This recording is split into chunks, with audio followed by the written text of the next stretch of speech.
Focus করো, কারণ এই দুনিয়ায় সবকিছুই বদলায়। ট্রেন্ড বদলায়, মানুষ বদলায়, প্রযুক্তি বদলায়, কিন্তু কিছু সত্য আছে যেগুলো কখনো বদলায় না। আর সেই চির অপরিবর্তনীয় সত্যগুলো যদি তুমি বুঝে ফেলো, তাহলে তোমার লাইফ, ক্যারিয়ার, ফাইন্যান্স, ইভেন তোমার সিদ্ধান্ত নেওয়ার ক্ষমতাও অন্য লেভেলে উঠে যাবে। মর্গান হাউজেলের বই সেম অ্যাজ এভার ঠিক এই কথাগুলোই ভীষণভাবে খুলে বলে। আর ভিডিও শেষে তোমার জন্য একটা গুরুত্বপূর্ণ টিপ রাখছি, যেটা না জানলে তুমি গোলকধাঁধার মতো ঘুরতেই থাকবে, তাই লাস্ট পর্যন্ত শোনো। দেখো, মানুষ সবসময় ভবিষ্যৎ সম্পর্কে বড় বড় ভবিষ্যৎবাণী করতে ভালোবাসে। আমরা ভাবি আগামী বছর এআই পুরো গেম চেঞ্জ করে দেবে, মার্কেট এমন হবে, আমাদের লাইফ এমন হবে। কিন্তু সত্যিটা হলো, মানুষ যতবার ভবিষ্যৎ নিয়ে ভবিষ্যৎবাণী করেছে ততবারই ভুল করেছে, কারণ মানুষ ওভার কনফিডেন্ট। প্রতিটা জেনারেশন ভাবে এইবার আমি ঠিক বুঝে ফেলেছি, কিন্তু কেউই পারে না, কারণ ফিউচার প্রেডিক্ট করা যায় না, শুধু রিস্ক ম্যানেজ করা যায়। যেদিন তুমি এটা বুঝবে, সেদিন থেকেই তোমার স্ট্রেস কমে যাবে। তারপর আসে মানুষের ইমোশন, ভয় আর লোভ। এই দুই জিনিস পৃথিবী থেকে কোনো দিনও যাবে না। মার্কেট পড়লে ভয়, মার্কেট উঠলে লোভ। 100 বছর ধরে একই জিনিস চলছে, এখনও চলছে, ভবিষ্যতেও চলবে। মর্গান হাউজেল পরিষ্কার বলছে, যারা ভয় আর লোভ কন্ট্রোল করতে পারে তারা লং টার্মে যেতে, আর যারা পারে না তারা বারবার ভুল করে। এই নিয়ম শুধু ইনভেস্টমেন্টে না, রিলেশনশিপ, ক্যারিয়ার, লাইফ সব জায়গাতেই সত্যি।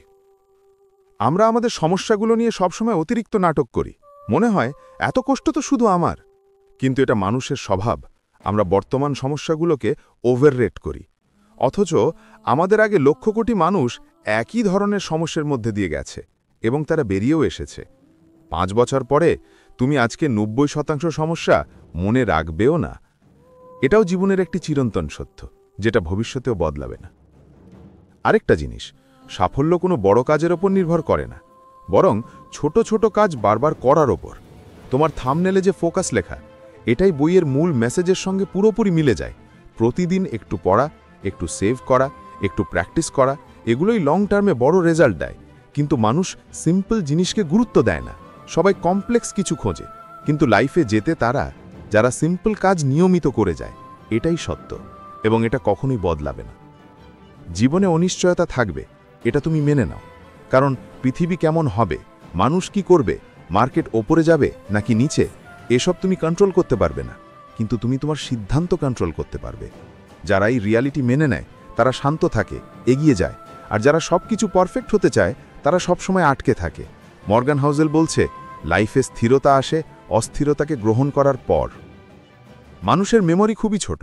পৃথিবীর বড় বড় ক্রাইসিস, যুদ্ধ, মহামারী সব কিছু কয়েক বছর পর মানুষ ভুলে যায়, আবার পুরনো ভুল করে।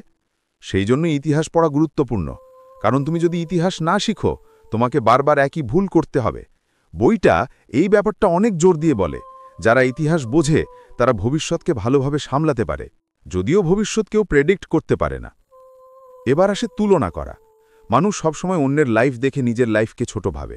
সোশ্যাল মিডিয়া স্ক্রল করে দেখছো, কেউ সফল, কেউ বিদেশে, কেউ গাড়ি কিনছে, আর তুমি ভাবছো আমার লাইফটাই বোধহয় সবচেয়ে খারাপ। অথচ তুমি জানোই না অন্যের সাকসেসের পিছনে কত ত্যাগ আছে, কত কষ্ট আছে। তুলনা করার মধ্যে কোনো লাভ নেই, এটা শুধু তোমার নিজের সুন্দর জীবনকে নষ্ট করে। এরপর আসে ডিসিপ্লিন। এটা বইয়ের সবচেয়ে শক্তিশালী পয়েন্টগুলোর একটি। মোটিভেশন কখনো স্থায়ী না, তুমি আজ মোটিভেটেড, কাল নয়, কিন্তু ডিসিপ্লিন একবার তৈরি হলে লাইফ টাইম থাকে। যারা লং টার্মে যেতে তারা ডিসিপ্লিন ডিসিশন মেকার, তাদের মুড থাকুক বা না থাকুক তারা কাজ করে। এই জিনিসটিও মানুষ যত চেষ্টাই করুক না কেন বদলাতে পারে না। এটা সত্যি যে success equals to discipline into time. Morgan হাউজেলের বইয়ের শেষ বার্তা খুব সোজা।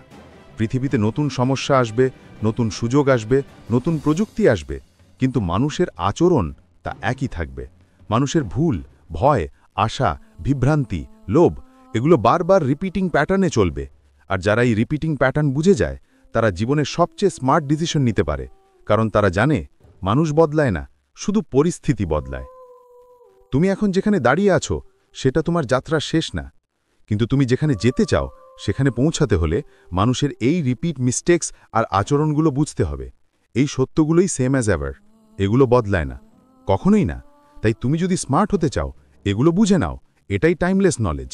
আর আজকের ভিডিওটা যদি তোমার কাজে লাগে বা তোমাকে নতুন কিছু ভাবতে বাধ্য করে, তাহলে লাইক, শেয়ার, কমেন্ট করে জানিও। আর অবশ্যই সাবস্ক্রাইব করো বুক উইথ হারাল চ্যানেলকে। নতুন বইয়ের সারাংশ, নতুন আইডিয়া আর লাইফ চেঞ্জিং থট রোজ পাচ্ছ এখানেই। ধন্যবাদ।